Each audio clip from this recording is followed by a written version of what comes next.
Assalamualaikum warahmatullahi wabarakatuh. A'udzu billahi minasyaitonir rajim. Syahrul Ramadan alladzi unzila fihi al-Qur'an hudal lin-nasi wa bayyinatin minal huda wal furqan.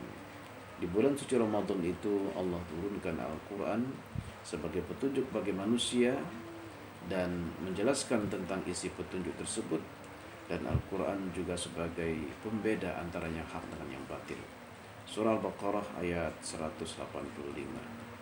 Jadi Al-Quran itu pertama kali diturunkan yaitu di bulan suci Ramadan, surah Al-Alaq ayat 1 sampai dengan 5, di mana ayat ini berkenaan dengan masalah akidah, keimanan kepada Allah sebagai Tuhan, pencipta sekaligus pengatur, dan juga ayat ini berisi tentang Allah mengajarkan kepada manusia berupa pengetahuan supaya mereka mengenal penciptanya dan juga untuk mengelola alam semesta ini dengan aturannya. Nah, jadi Al-Quran itu diturunkan sebagai petunjuk bagi manusia. Jadi hudal linnas lil jinis al insan. Jadi manusia di situ artinya manusia siapa saja. Wa bayyinatin minal huda. Al-Quran itu juga menjelaskan tentang isi petunjuk itu. Ada yang penjelasannya tafsili, rinci, ada yang penjelasannya itu ijmali, umum atau global ya. Nah,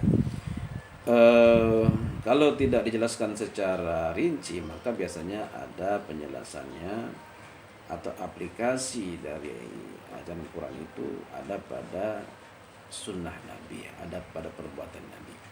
Misalnya Allah mengajarkan aqimus sholat, dirikan sholat. Nah, bagaimana sholat itu ada pada af'al perbuatan Nabi.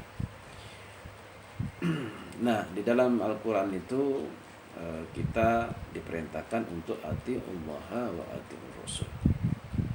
Taatlah kepada Allah dan wajib taatlah kepada Rasul. Juga dalam ayat yang lain misalnya wa ma atakumur rasulu fakhudhuh wa ma nahakum anhu fantahu. Apa yang dibawa oleh Rasul maka amalkanlah, terimalah, jalankanlah, kerjakanlah, dan apa yang dilarangnya maka wajib ditinggalkan. Nah, Al-Quran juga sebagai Al-Furqan. Al-Furqan artinya Al-Fariqu bainal haqqi wal batili. Al-Quran itu adalah sebagai pembeda atau memisahkan antara yang hak dengan yang batil. Maksudnya ma fil Quran hakun, apa yang terkandung dalam isi Quran itu merupakan sesuatu yang hak, sesuatu yang benar. Sebab Al-Quran itu adalah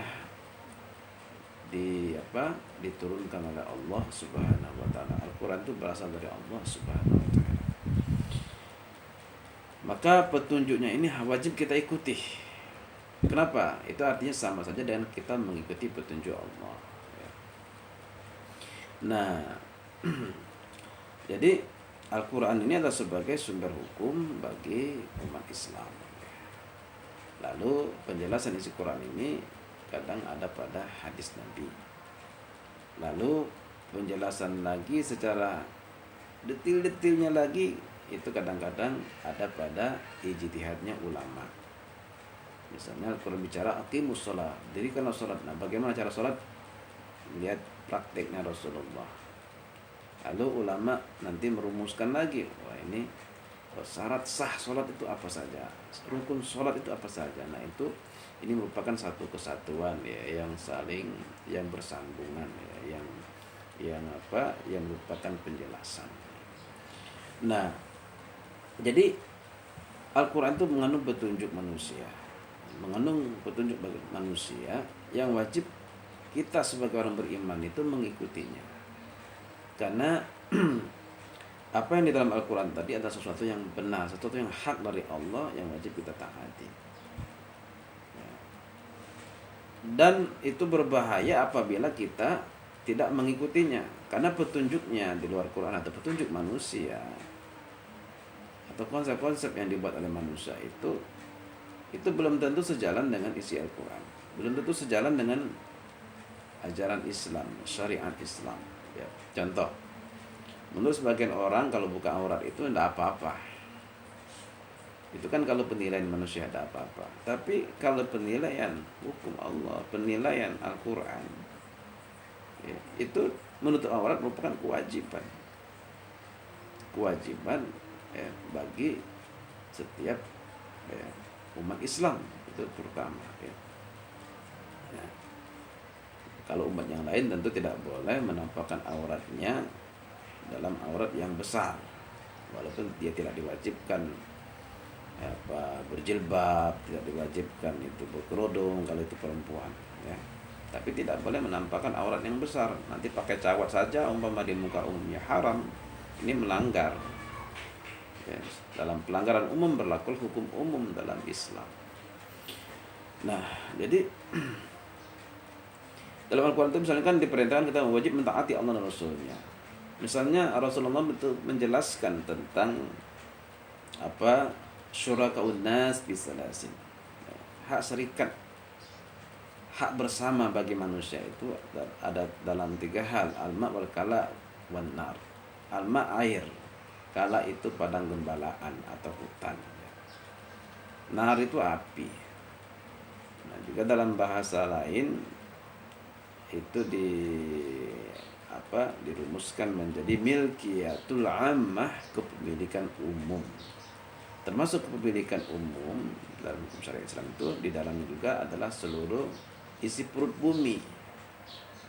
Dalam hal ini taklif beban hukum sebagai pengelolaannya hanya secara syariat berdasarkan hadis itu hanya dibebankan kepada daulah, kepada negara, ya, pada negara.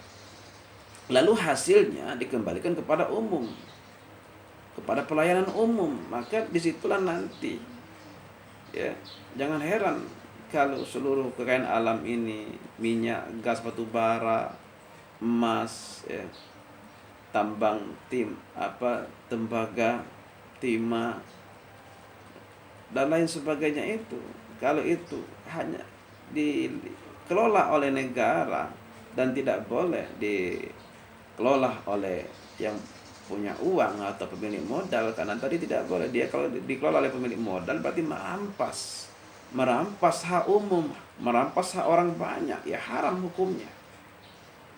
Maka dalam pandangan Islam ini hanya wajib dilakukan oleh negara saja dalam hal pengelolaannya, lalu hasilnya dikembalikan kepada umum, hasilnya dikembalikan kepada rakyat. Maka jangan heran, ya, listrik gratis, dari mana biayanya? Dari sumber daya alam. Ya. Rumah sekolah gratis dari tingkat bawah sampai tingkat perguruan tinggi. Dari mana biayanya? Dari kekayaan alam. Rumah sakit gratis, ya, ya. Kemudian tanpa pajak, karena menurut penelitian ekonom di Indonesia saja misalnya, kalau Indonesia itu kekayaan alamnya, sistem kehidupan ini dikelola dengan aturan Islam, dengan sistem Islam, hasil bumi kita di sini, hasil perut bumi dan hasil laut itu adalah surplus dari APBN per tahunnya, tanpa pajak.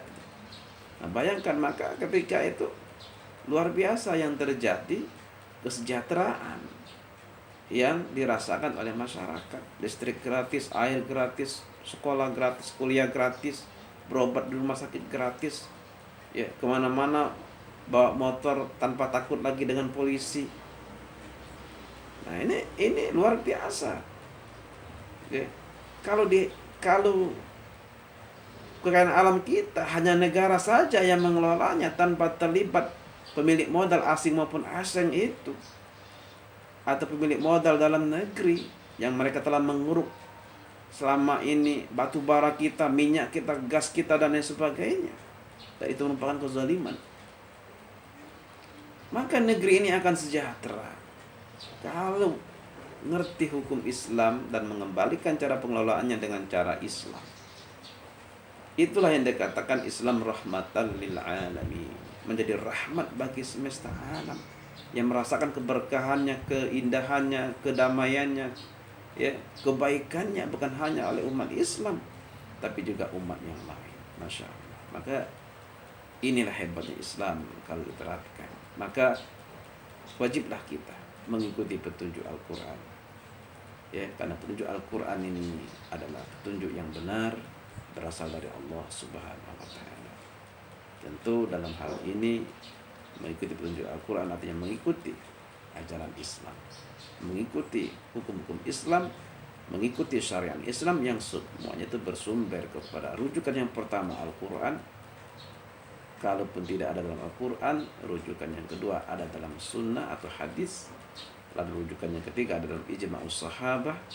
Rujukan yang keempat yaitu qiyas dalam Islam, yaitu qiyasus syar'i.